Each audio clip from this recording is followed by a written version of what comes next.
Hi, I've got a little story to tell you. I have schizophrenia, and you can feel very lonely with the disease.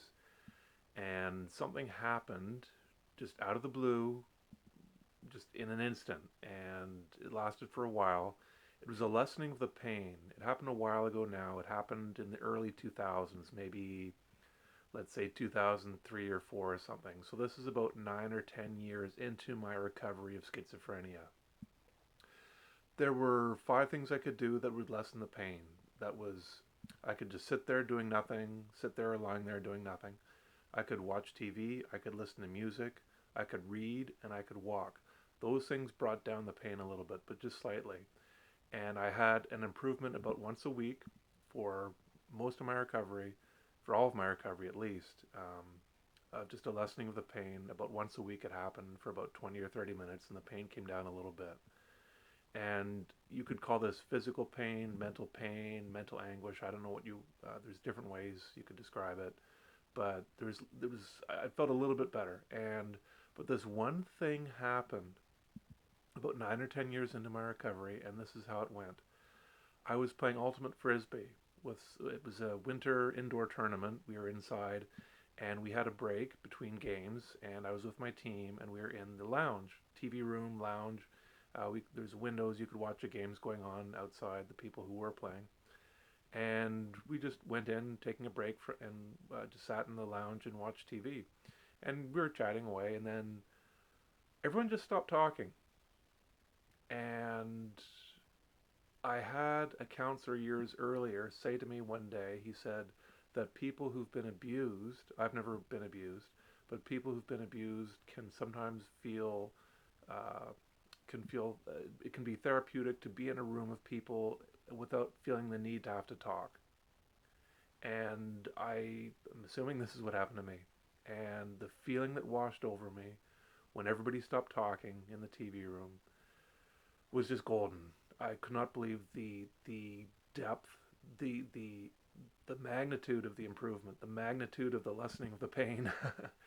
And it just washed over me, and I'm like, oh my gosh, thank you. I mean, I'd been going close to a decade of just from from the minute I got up in the morning to when I fell asleep at night, just pain. There was no pain when I slept, but as soon as I woke up in the morning, the pain set in.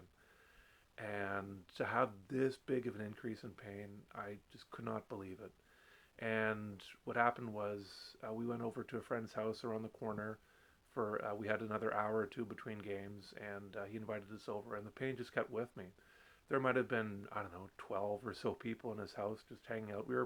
They were loud. Actually, they were loud. They were talking and watching TV and whatnot. But that feeling of just peace just had just stayed with me. And we were it was so I just it was such a break from the struggle I had to do every day for so many years that I was starting to get sleepy, and I was on the couch lying just with my eyes closed, and someone said, how can Matthew sleep when we're all so loud? I'm like, you guys have no idea what's going on right now. So, and it never happened again. My friends, my family, my coworkers, for the rest of my recovery for years. I never got that intense lessening of the pain again from just not feeling the need to have to talk. And I'll be honest, this is the first time I've ever told anybody about this. Believe it or not, this has never come out in conversation. I will say with schizophrenia, one of the symptoms is difficulty, at least with me, difficulty self directing, let alone other directing. It's hard for us to take charge of a conversation. It's hard for us to let other people what we know, so what we need. So I encourage you, if you have someone with schizophrenia or maybe other mental illnesses could be the same, ask them what they need. Be curious about their life. Ask questions. And some people don't want anybody prying into their life, and you have to respect that.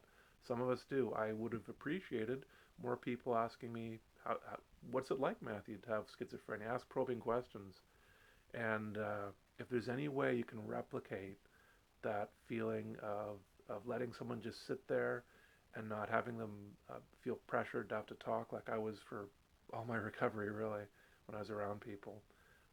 I don't know. It might be difficult to replicate that. I don't know how that would work, but I'm telling you, it was. I wished I could have just bottled that up and sold it, um, and I'd have drank that every day.